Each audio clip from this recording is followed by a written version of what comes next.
Assalamualaikum dan selamat sejahtera. Jadi hari ini kita akan masuk bab 2 iaitu tekanan. Jadi yang pertama dalam tajuk ni kita akan belajar berkenaan dengan tekanan dalam cecair. Okey, tekanan dalam cecair formulanya, tekanan, simbol tekanan, tekanan kita gunakan simbol P. Simbol P menunjukkan pada pressure iaitu tekanan dan formula tekanan cecair adalah H rho G, di mana H adalah kedalaman cecair, rho adalah ketumpatan cecair dan G adalah pecutan graviti. Jadi unit SI untuk tekanan adalah Pascal. Pascal ataupun kalau tak nak tulis Pascal boleh tulis Newton per meter kuasa 2 ataupun tulis gantikan Newton ini kepada kg, gantikan nilai Newton kepada kg m per s kuasa 2. Jadi kamu akan dapat kg m negatif 1 s negatif 1. Mana-mana nak guna pun boleh. Jadi yang paling senang kita guna PA lah, paling senang. Kita guna PA. Jadi ini adalah unit SI. Jadi ini adalah formula.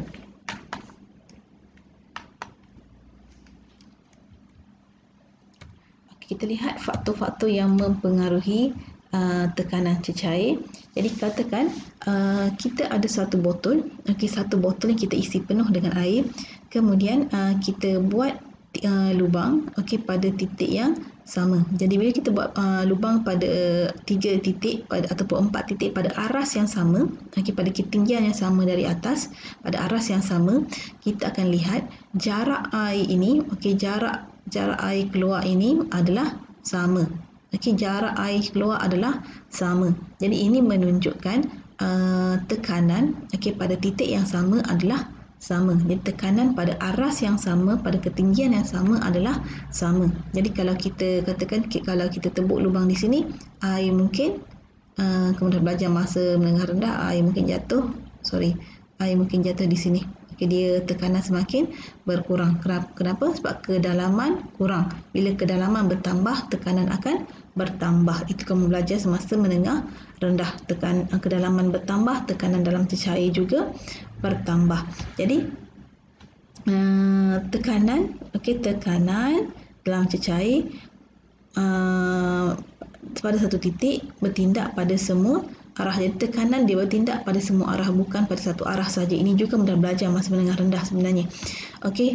Dan titik yang sama mempunyai tekanan yang sama. Jadi dua benda ni kita nak kena ingatlah, tapi kita kebanyakannya kita guna yang bawah ini sahaja. Jadi ini hanya untuk pengetahuan sajalah. Tekanan dalam cecair bertindak pada semua arah.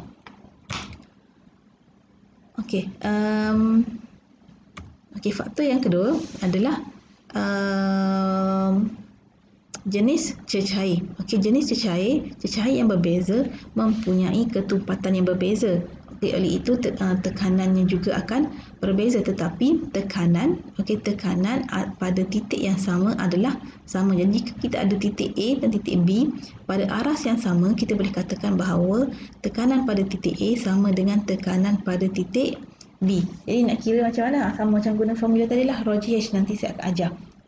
Jadi kalau kita rujuk pada gambar ajar ni sekarang sebuah sebatang tiup U diisi dengan cecair X. Kita isi dengan cecair X.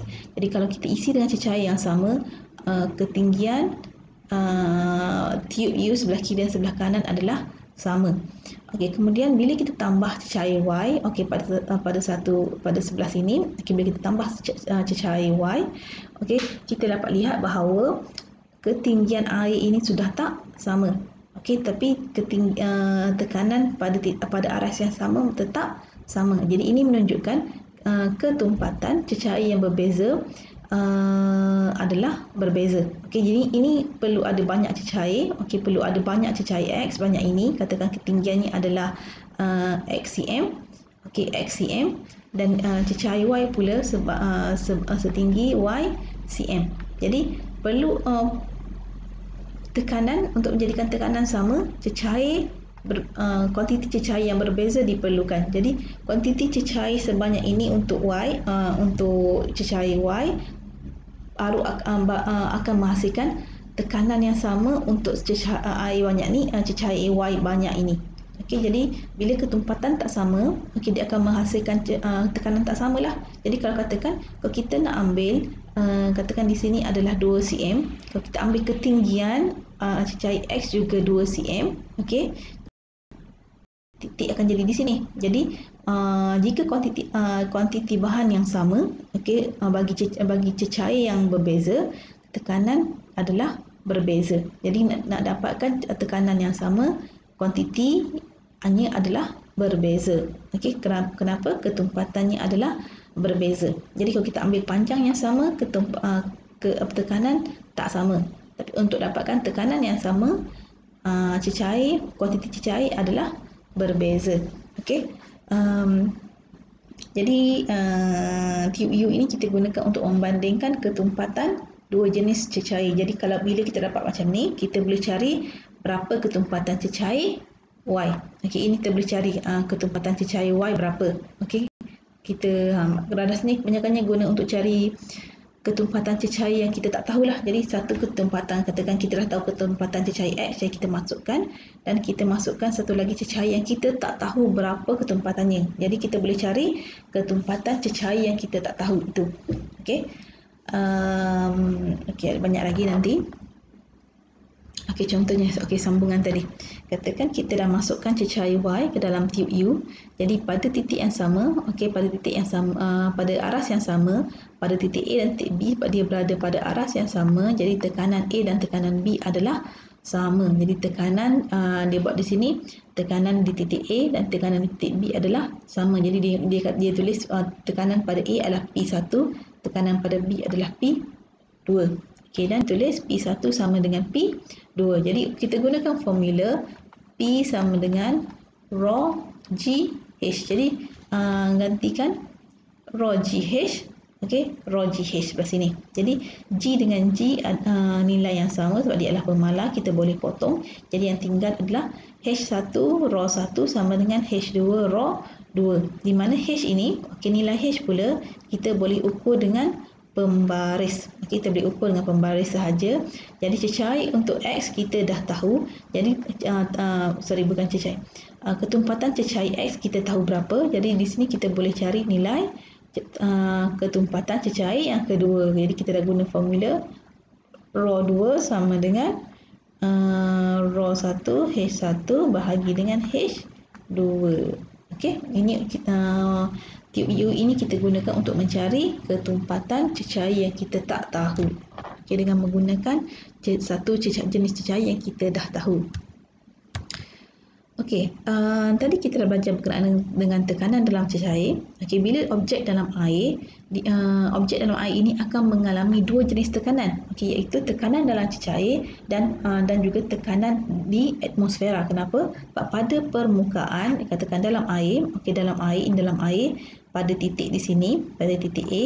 Jadi titik A ini akan merasai tekanan dalam air. Okey, ini tekanan air, okey, tekanan dalam air, dan pada permukaan di sini, okey, permukaan di sini ada satu lagi tekanan, iaitu tekanan atmosfera. Okey, tekanan atmosfera. Kenapa? Di atmosfera kita ada gas-gas dan zarah. Jadi gas dan zarah ini akan memberikan tekanan pada permukaan air. Jadi tekanan pada titik A ini kita mesti tambahkan tekanan dalam air dan juga tekanan atmosfera. Jadi untuk dapatkan tekanan sebenar, tekanan dalam air ini, tekanan air kita tambah dengan tekanan atmosfera. Kita guna simbol PATM untuk menunjukkan tekanan atmosfera. Okey, boleh? Untuk rho GH ni kamu juga boleh tulis PW pun boleh. Okey, P water. Okey, tekanan dalam air. Okey, jadi ini untuk cari tekanan sebenar, kita kena tambah tekanan dalam air dan juga tekanan atmosfera. Okey, kita lihat contoh. Okey, contoh seekor ikan berada pada kedalaman 1.5 meter dalam sebuah akuarium. Okey, ketumpatan air raw, okey, ketumpatan air adalah 1050 dan tekanan atmosfera adalah 100 kPa. Dia dah bagi G berapa. Jadi suruh kira tekanan yang dialami oleh ikan disebabkan oleh air. Jadi tekanan yang dialami oleh ikan disebabkan oleh air. Jadi ini disuruh kamu cari P tekanan air sahaja. Okey, bila tekanan sebenar, okey, barulah kamu kena cari PW tambah dengan PATM. Jadi fahamkan soalan-soalan itu nak apa. Okey. Seterusnya, okey, soalan yang pertama. Jadi kita guna formula bagi nak tekanan air sahaja, kita guna formula rho GH. Okey. Jadi H adalah 1.5, rho adalah 1050, GS 9.81. Jadi kita dapat 15,450.8 PA, ataupun kamu kita boleh tukar kepada KPA. Jadi bila KPA gerakkan 3, 1, 2, 3. Di sebelah sini kita bundarkan, jadi kita dapat 15.5 KPA. Jadi ini betul, ini juga betul. Okey, untuk tekanan sebenar, okey, tekanan sebenar dia dah bagi bahawa tekanan atmosfera adalah 100. Jadi untuk cari tekanan sebenar, tekanan air tambah dengan tekanan atmosfera, jadi 15.5 tambah dengan 100. Kenapa kita tukar kepada KPA? Sebab tekanan atmosfera dalam unit KPA. Jadi bila KPA dengan PA tak boleh tambah, kamu kena jadikan sama di belakang. Jadi jika ini KPA, ini juga KPA. Kalau kamu nak bagi jawapan dalam PA, ini kena tukar kepada PA. Okey. Kita lihat contoh yang kedua. Okey, contoh yang kedua, tiub U diisi dengan air dan minyak zaitun. Ketumpatan air, okey, P water 1000, dia nak kamu cari ketumpatan minyak zaitun. Okey, jadi formula kita dah belajar tadi adalah disebabkan P, katakan di sini adalah P1, di sini okey sama ketinggian dengan dia. Okey, di sini adalah P2. Jadi P1 sama dengan P2. Jadi bila kita ganti, kita dapat rho 1H1G sama dengan H2 rho 2. Okey, nilai G adalah sama, kita boleh potong. Jadi kita dapat yang ini sahaja. Jadi kamu gantikan sahaja dan akhir sekali kamu dapat nilai rho 2 iaitu 909.1 kg meter kuasa 3. Okey, macam mana dapat? Sebab inilah. Okey, sama. Rho nilainya sama, yang ni rho. Okey, kecepatan yang sama. Okey, jadi itu saja dahulu.